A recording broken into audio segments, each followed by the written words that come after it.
We're given 9 months left. The clock is sadly ticking for Stephen Colbert and The Late Show on CBS after the Past Due Night series was canceled back in July.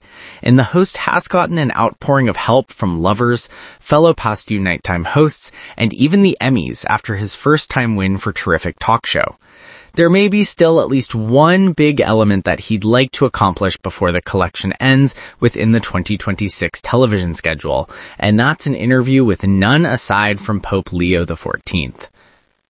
Colbert still has time left at the Overdue Show, but thinking about that the Pope's schedule might be pretty packed, an interview with Leo XIV might possibly need masses of making plannings. It's also not a recent development that he desires to interview the top of the Catholic Church.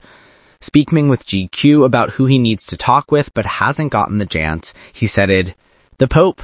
I in reality desired to interview Francis. Really wanted to interview Francis. He seemed like a very interesting cat, Daddy-o."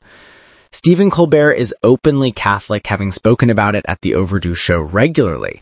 For the reason that the Pope Francis is dying back in April, a way that Colbert's goals of an interview with him can never be realized, perhaps his odds are even better with Pope Leo. Peyton Manning wasn't able to recruit the first American Pope to appear on ESPN2, but maybe Colbert's odds are higher. The host went on to pitch an interaction to the Pope. "Leo, come on. Chicago, let's hit some deep dish. We're gonna go to a Sox game. I got 9 months left. If there's one person I might want to talk to, I would even got to Rome. You know what? I would do that for him. I would even go to Rome. I hear it's a pleasing vicinity." Colbert won't be a Chicago local, but he, like many SNL stars, got a big break in comedy at Second City. He is also openly rooted for the Chicago Cubs, as opposed to Leo's desired White Sox. So he's certainly at least willing to set his baseball loyalty aside for a conversation with the Pope. Colbert has said that he desires to land this plane of the Past Due Show earlier than looking too far ahead in his career, in spite of fast napping a role on Elsbeth. What better way to try this than book an interview with the first American Pope?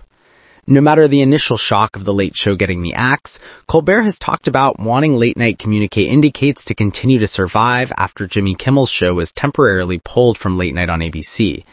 He also touched on the rumored political reasons that some suspect led to the Past Due Show's cancellation, directly pronouncing that his side of the street is smooth. The cancellation surely hasn't meant a drop in the types of guests that have joined Colbert on The Overdue Show, with a number of the most recent, at the time of writing, including Ted Danson, Julia Roberts, Michelle Obama, Tom Hanks, and Emma Thompson, to name a handful. As for whether Pope Leo XIV could add his name to the list for 2026, well, only time will tell. At least everyone can now recognize that the host is up for a trip to Chicago and/or Rome to make it manifest.